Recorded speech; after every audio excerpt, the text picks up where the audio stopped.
let's talk about the Super Bowl because it's only a few days ago, and I haven't talked to you guys since the last time we did predictions. And I think Jack and I said that the Bucks were gonna win. I don't remember though. Did we say the Bucks were gonna? Jack, was that us? Me and you? Yeah. Oh yeah. And you guys, I think so. You guys picked the Chiefs. Oh, that's hey. Hey, but man, who did I put my money on? Who did I put my money on, Grant? When I texted you? Oh, you're right. You're right. Who did I put my money on? That's what's up. Hey, once I saw that Mahomes late report, I was like, oh hell no! I hammered it away. I was like, let's go. So, well, I'm not going to toot my horn too much because that's just not in my personality. It's bigger than that. So, what I want to say is, let's move on. It's not about me. What did the 49ers take away from the Super Bowl? It's probably a lot of things, but what pops into your head first? Maverick, you want to go? Oh, I guess since I'm the only one that full on only picked the Chiefs. I mean, I tweeted afterwards, this is why I don't bet on sports because I'm never right. But I think that this proved that you can win a championship with defense. And although having a franchise MVP quarterback like Patrick Mahomes makes it much easier to get to the Super Bowl, you still need that Shaq Barrett, Jason Pierre-Paul, Vita Vea. And I think that was the problem. I underrated how much Vita Vea could impact the game. I loved him in the draft, but I thought his injury would hold him back and didn't think that, one, the Chiefs don't shift around your offensive line and have four guys playing new positions. That's weird. But anyways, I think the Niners learned that they can win with their defense, having Fred Warner and Dre Greenlaw, like how Tampa had Levante David and Devin White being able to take away guys in both the pass game and the rushing game. And then the Niners also saw, don't abandon your run game. They learned that the year before when they were in the Super Bowl, and they Maverick, stop stealing my points. Well, I have to. You guys all got it right, so I have to explain why I'm wrong. And so, don't abandon your run game. They should have kept going with Clyde Edwards-Helaire. Tampa didn't abandon their run game when they were up and went with playoff Lenny to the Super Bowl, and that's how they won. And I think they should take a lot from that game. Yeah, are we going to also be talking about some other general takeaways as well? Or of course, go ahead. Yes. Okay. Yes. I mean, as far as the 49ers takeaway, it's the fact that really what it shows is they've been building it in the right way as far as some of their focus on the pass rush and the way that they've built their defense. The 49ers are built very similar to what how Tampa Bay was built. Their biggest problem is the quarterback position. If the Tom Brady was the difference between Kansas City being up, Tampa Bay, I think it was 21-6 at halftime, and where the 49ers or 28, whatever it was. I mean, the 49ers could have been 28 up by scored 28 points in the first half or 21 points in the first half if they had a quarterback that was making plays. So that's part one. Overall, the biggest thing my biggest takeaways from the game is just that the talk about afterwards about this whole offensive line thing. Are people all of a sudden stunned that backup offensive linemen aren't going to be as good as your starters? I mean, who was watching Kansas City through the playoffs and really thought that they were dominant? I mean, they almost lost to Cleveland. So, there's a lot of things about this game that people are really overreacting to this whole the need to solidify your offensive line. That's my first one. Second one, Reed was terrible with the way that Reed and Bieniemy, with the way they called this game was awful. They completely went away from the run. Every time they ran the ball, they were successful, and they were looking to make the big shots, and that's what they're used to. And Tampa Bay basically said to them, "Hey, we'll let you run the ball on us. Show us that you can run the ball down our throats and do 10, 12 play drives." And they just never did it, and that was bad. And the other part, the last thing is, people are talking about how it wasn't Mahomes' fault. Mahomes wasn't very good in this game. If you watch him play, how many times did he hit his back foot? He just didn't look like he knew what he was seeing in front of him and was moving around so much. I understand that he made some spectacular plays where he's running around and throwing the ball, off platform and falling down and all these kind of things. But I don't think that he really played a very good game as well. I just think the Chiefs went into this game and were just completely overwhelmed for whatever reason by the moment and by what Tampa Bay was presenting them. I don't think they were ready to go at all. I think the 49ers should take away from that is to not abandon the run game when it's working well. That fourth quarter is it's like, hey, most got that 4-6 yard run, and it's like, all right, pass. Like, I understand at some point, the box is going to get loaded. It's like, hey, sometimes quarterbacks has to make the play, and Garoppolo didn't, and the offensive line didn't hold up either. But I mean, if it was working, you got that nice chunk, at least one more run just to make it, just to make it a lighter. I mean, just to keep the clock running. That's what I took away. It was like, it wasn't Brady was great. Brady was pretty solid in that first half.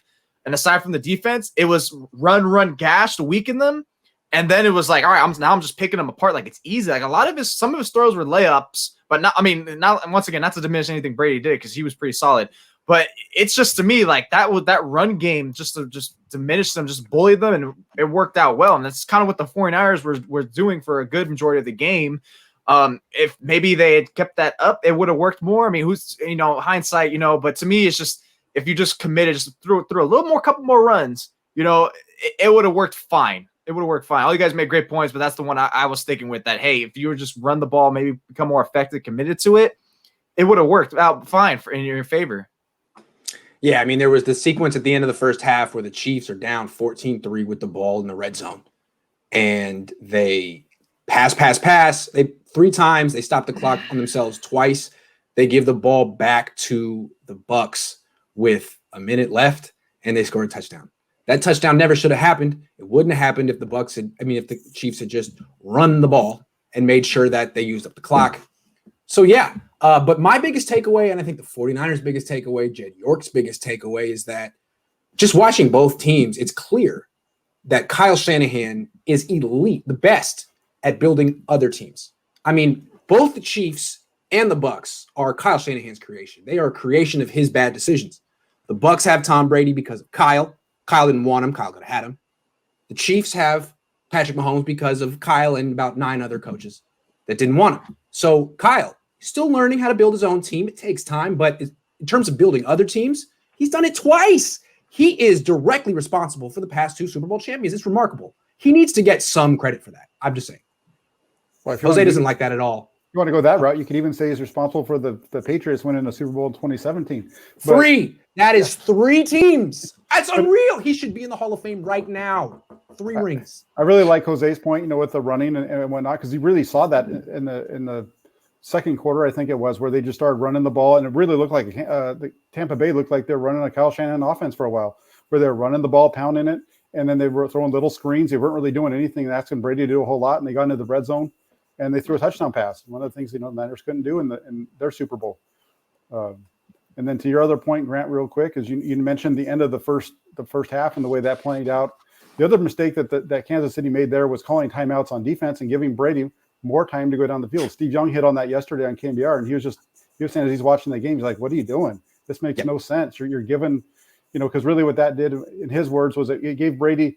Once he saw that first timeout come, he knows that what's going to be that Kansas City is going to be doing that, and that allows him to know that he can work the middle of the field and not have to worry about be pressing as much with the time."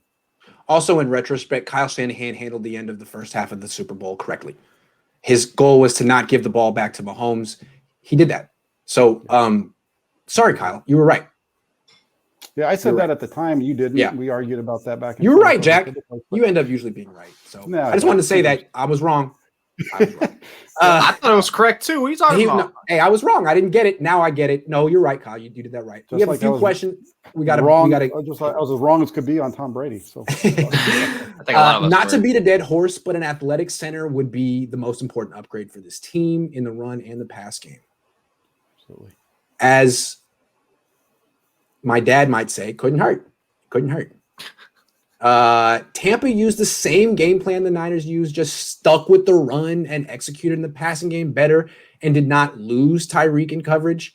Well, playing 2 deep all day and saying no deep passes, run the ball was the right call. It's what everyone's going to do against the Chiefs from now on. Wouldn't you agree? Yeah.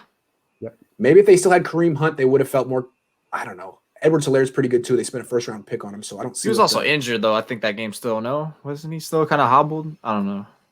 49ers should take Osemele and Breeland from Kansas City and Shaq Barrett from the Bucs. Yeah, I mean, if you get rid of Jimmy Garoppolo, these are the kind of moves you can sort of entertain. But as long as Garoppolo's on the team, forget about it. Shaq Barrett, forget about it. Forget about it. All right, hold on. That was terrible. More people talking. Kyle's system is great, but when the rubber meets the road in the playoffs, you need that quarterback who can make plays in the drop back game. Yeah, that's 100% correct. Because what Kyle gives you is run game, play action. It takes you far.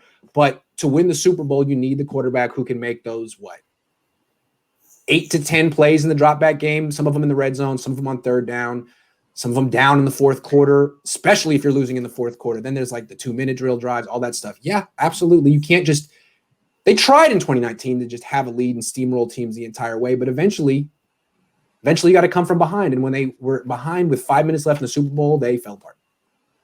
The main threat, they don't call him the main threat for nothing. He's not like the number 2 threat, the number 3. No. 49ers first takes, with the cap being about $5 million more than first thought, is Hyder a re-sign option? Yeah, if they get rid of Jimmy.